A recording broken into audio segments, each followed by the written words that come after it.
There's just something to be said about a nice package.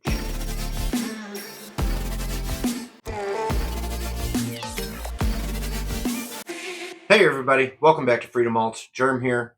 Today we're going to talk about packaging. Sometimes you buy a whiskey, you spend a good amount of money on it, it comes in this really fancy, nice packaging, and then you're slightly disappointed with the whiskey in accordance to how much you spent on it.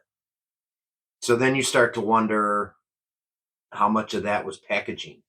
How much did I pay for this fancy box, or how much did I pay for this really neat bottle? And it raises a question: is cool packaging necessary? Is it something that should be there, shouldn't be there? Would my price go down if it wasn't there? Is it going to stay the same if it's not there? All these questions come up, right? I got this the other day and I'm just excited about this packaging. It's a very cool tube. Yes, the tubes aren't nearly as expensive as the nice wooden box or the clasps, magnetic, all that nonsense, right? This one, however, was one of the coolest tubes I've ever seen. Generally, you get a tube and it's got that metal lid in the top that you open up, pull your bottle out, blah, blah, blah. Pretty basic tube. This one, however, has got a split right here in the middle, and it doesn't come apart. There's these cool locking tabs in there.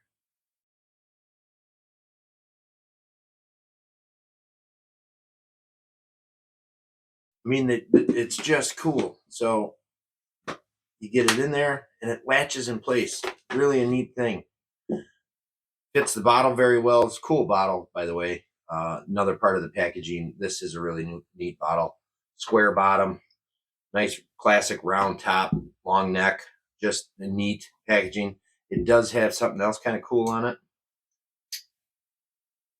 Magnetic cask ID right here on the. This is typical of the bottles, the Virginia bottles, I think.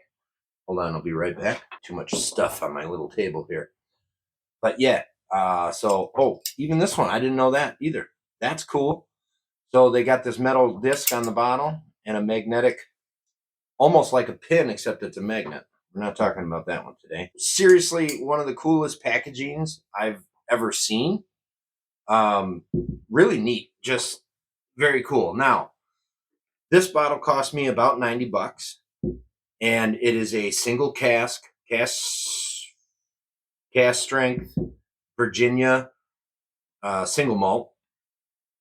And if you were to go to Virginia's website and look, their cast strength stuff, not single cast, but cast strength stuff, is roughly about the same price.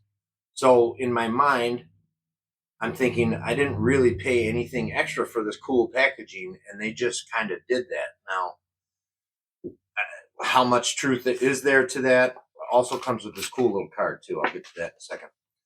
How much truth is there to I didn't pay anything extra for this packaging, or do you pay extra for packaging? Yeah, I'm assuming you do pay extra for certain packaging. Hill Rock, for example, that bottle that Hill Rock whiskey comes in is really, honestly, one of the coolest bottles I've ever seen. It is extremely thick, big square, flat. I mean, it's a very cool bottle. That bottle, even in the wholesale pricing, buying lots of them, I mean, that sucker's still got to be $15 a piece.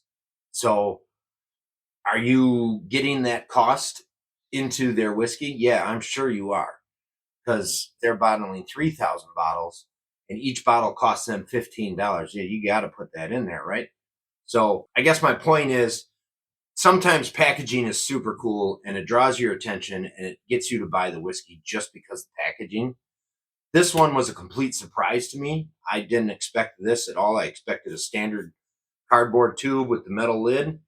And when I got this, I was just like, man, this is really cool. And I don't feel I paid any extra for it, because their standard offering of that is at the same price. I also don't know if their standard offering comes in the same type of packaging. I'm betting it probably does.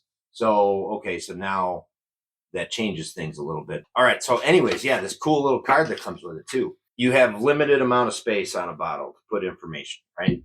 Transparency is a big thing for us. Let's be as transparent as possible. Let's do some even more nerdy stuff and give you some cool, just little cool tidbits about things.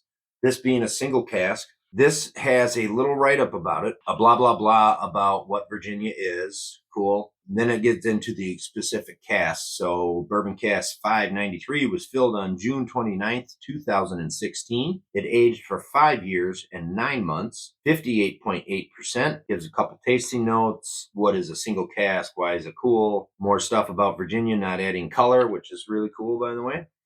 And then at the very bottom, it says, this cask saw a low temp of 17 degrees on December 17th, 2018, and a high temp of 103 degrees, July 22nd of 2020. Is it necessary information? No. Is it cool? Yeah, it's cool. It's nerdy little bits. They also do this little QR code. I did use it. It takes you to a site, and you can look up specifics on this. Now, when I go into and try to look this cask number up, I only get 4 options, and that's not one of them. So I don't know where the disconnect is there, but Virginia, if you check this out, maybe fix the QR code or offer us a search option for cask number instead of just a standard selection of the 4 casks that Total Wine picked. But anyways, yeah, packaging, guys. Sometimes it's cool. Sometimes it's over the top. Sometimes it's unnecessary. When it's cool, it's cool. When it's unnecessary, it's frustrating. Virginia Distilling, making awesome single malt out of, I don't even remember where they're from. Lovingston, Virginia. Out of Lovingston, Virginia. Actually, I don't think I even knew that. So if you see a Virginia, definitely give it a shot. It's excellent whiskey, guys. Try it out. And cheers to this American spirit.